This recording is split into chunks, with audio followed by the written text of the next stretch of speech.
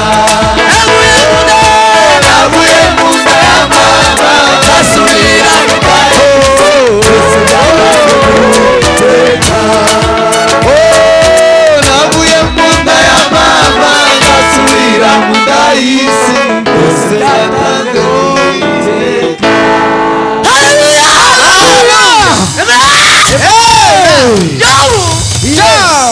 yobu yarakuze Job grew, arakura mu gakiza we and he grew in salvation, arakura kandi and he grew again, arakura and he grew, arazamuka and he get up arazamuka and up. mu gihugu cyose In the entire East land, afata umwanya wa mbere he took the first place, aba namba wa and he became number one. mwamare kuba namba wa And after becoming number one, imana iravuga ngo yobu abaye namba wa and he said, Job, yobu abaye namba wa Job just became number one. reka muratire satani Let me praise Job to the devil. kamubwire satani ndiye amenya amakuru Let me tell the devil because he doesn't know these stories. satani ni gute none uzayigende How did not Satan know about Job? satani Devil, ntaramenya yobu he doesn't know Job. abwiye satani And he told Satan, imana ibwira satani the God told Satan, jya kureba yobu go and see my mu bagabo servant bose Job. mu bagabo bose In all the men, mu bagore bose and women, mu bahungu bose in boys mu bakobwa bose and girls batuye mu gihugu cya usuzi living in the East, nta n'umwe umeze nka yobu nobody is comparable to Job. satani ati ndamuzi And Satan said, I know the guy. I know him. ndakwemera cyane He doesn't know, he doesn't recognize you as his God as you think. wamugiriye neza You've done good to him. nawe yobu But Job, yari yarabibye he has sown. arabiba He's sown arabiba and sown arasarura and he reaped. agasarura And when he harvests, akabiba agasarura he will sow and satani harvest. akagira ngo imana yabimuhereye ubusa And then the devil will think that God gave him for nothing. nawe yobu But Job, ngo yakazaja mu bapfakazi he will go into the widows akabahaza bose and he will feed all of them. agasiga bakize And he will heal all akaja of mu them. bakene And he will go into the poor agasiga batunganye and he will make sure they are fine. akabazamura akabageza And he ku rwego will lift you to a better standard. aremerwa mu gihugu He was accepted in the entire ko country. wokena na yobu Nobody was going to be poor in the Baramwemera. eyes of Job. amaze yobu And then Job, kubera kubiba because of sowing, arasarura he harvested. arasarura birasara He harvested. birarenga ku It mwana got to the top. satani aravuga And devil was there. insuzumu And it's because of what you give him. umva satani ukunda atazi bibiri That's what the devil doesn't know the Bible. satani ntazi bibiri The devil doesn't know the Bible. ibi byaramwihishe This confuses him. nta mwuka agira wo He gusobanukirwa doesn't have the spirit of the Holy Ghost to understand this.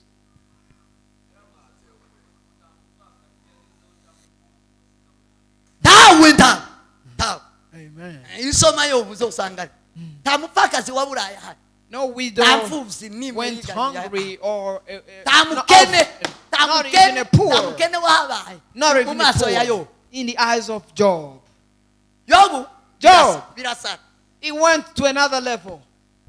nibyo twari dutangiye mu gatondo nzobikomereza That's what we spoke in the morning. uburyo kubiba The way of ubutaka sowing bwiza n'uwuruta in a good soil, it's a person that niwe you higher ushinzwe than. nawe hari ukuruta niwe ugushinzwe And there's a person who is wowe higher ukora than ibyo you. ushinzwe n'abakuruta nabo barakora ibyo So ushinzwe do your responsibility, and Kuriho. the bigger people than Hanyuma- you, they will do theirs. uruta byose na bose ni And imana the da one, the supreme of all of them, is God. hanyuma aramubwira ngo ni ibintu wamuhaye And then he said, it's because of the stuff you gave him. imana ntabyo yamuhaye byose God never gave it to him for nothing. yobu yararibibye Job planted and sowed a seed. hanyuma yobu And then Job, imana ibwira satani nzi ntabyo genda God told devil, you don't know nothing. Go. genda ubikore Go and touch his wealth. aragenda arabifata. And the devil went to his... Yobu kubera uburyo yari azi Satani, But the way Job knew Satan, yari azi uburiganya bwa Satani. he knew the schemes of the Yobu wari devil. waruzuye ubwenge bw'Imana. Because Job was filled with the knowledge of God. Hama haza imbiti, And then people came to report. haza umushumba, A shepherd. aramubwira ngo intama zawe And he said, all your sheep n'inka zawe and your cows. abakarudayo barazijana, The Chaldeans, they took them away. ntacyasigaye, Nothing is remaining. zagiye, All of them is gone. zagiye ntihasigaye na kimwe. All of them, nothing is remaining. Yobu akama yikubita hasi Job will fall on the ground. akavuga ngo ma And then he will say, ni wowe wari wabimpaye, God, you gave it to ni me. wowe ubisubiranye, And you took it away izina again. ryawe rihabwe Let icyubahiro. your name be praised. Ntiyigeze avuga abakarudayo mu kanwa ke, He didn't say a Chaldeans. ariko wowe bari mu kukubwira ba Peter ukabavuga inshuro zirindwi. But when they told you about 7 times, Yigeze he never spoke about avuga ngo Chaldeans. abakarudayo, Chaldeans. nta bakarudayo yigeze ajana ku mana, Never mentioned Chaldeans to ntabwo God. yigeze abavuga ngo abantu babumve. He never mentioned them to people. Undi araje aramubwira, Another one came. abana nabo ga bari bataramye, Now the kids were feasting somewhere. umuyaga uraje urabahushe bose 10, imirambaro 10, The wind came and blew them away. Intumbi All icumi. of them, 10 intumbi cups. 10 zira 10 cups. apana umuntu umwe. Not only one cup Wa or one wundi body. watumye avuga ngo njewe referande hari, jewe refera mugemani,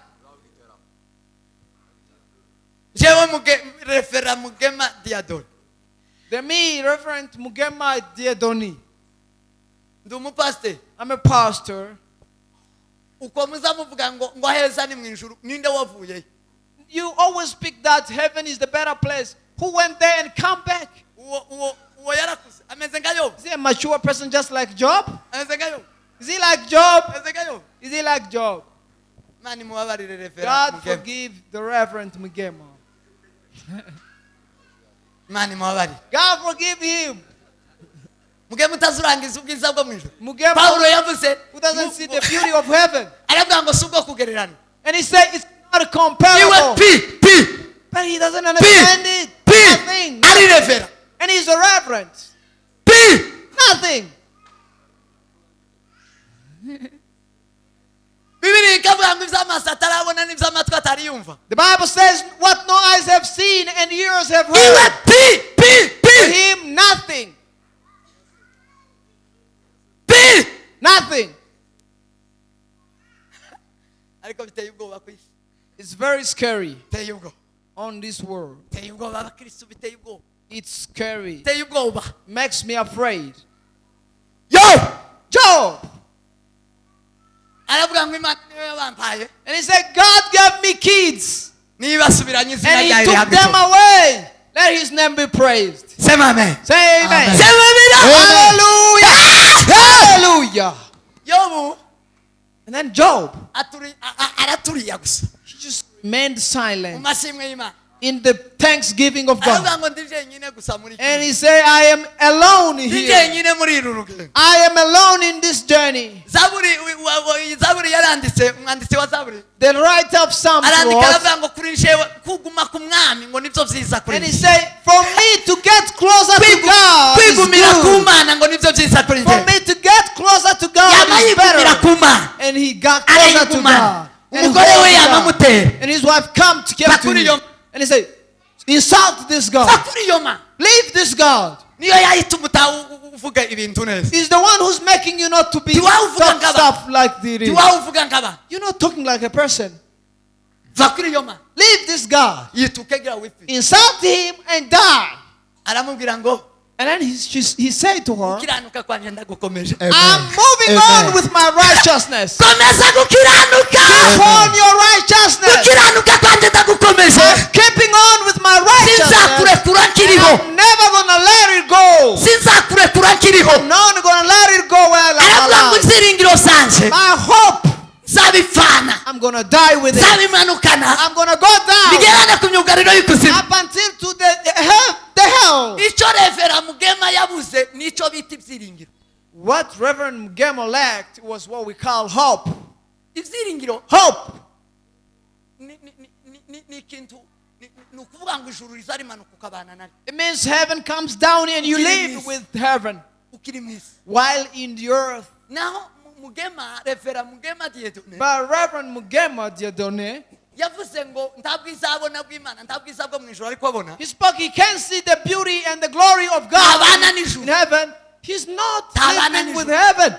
ntavyiringiro He doesn't have hope. cyari gifuye n'ivyiringiro The what was dead in him was hope. ivyiringiro ntazobona umwami And if you don't have hope, you will never see God. kuvuga ngo tuba mu ijuru turi mwisi Therefore, we live in heaven while on the earth. yamavuga ngo ivyiringiro zanje wa mudamu And so I say, my hope, zabimanukana mijyamane mu I'm going to kuzimu go down with it. nukuvuga ngo nzosizirana Imana Meaning I'm going to sleep with hanyuma God. azobizukana And I'm going to rise with it. nibonera Imana And I'm going to see Amen. God with amaso my yanjye own atarayuzi eyes. Amen.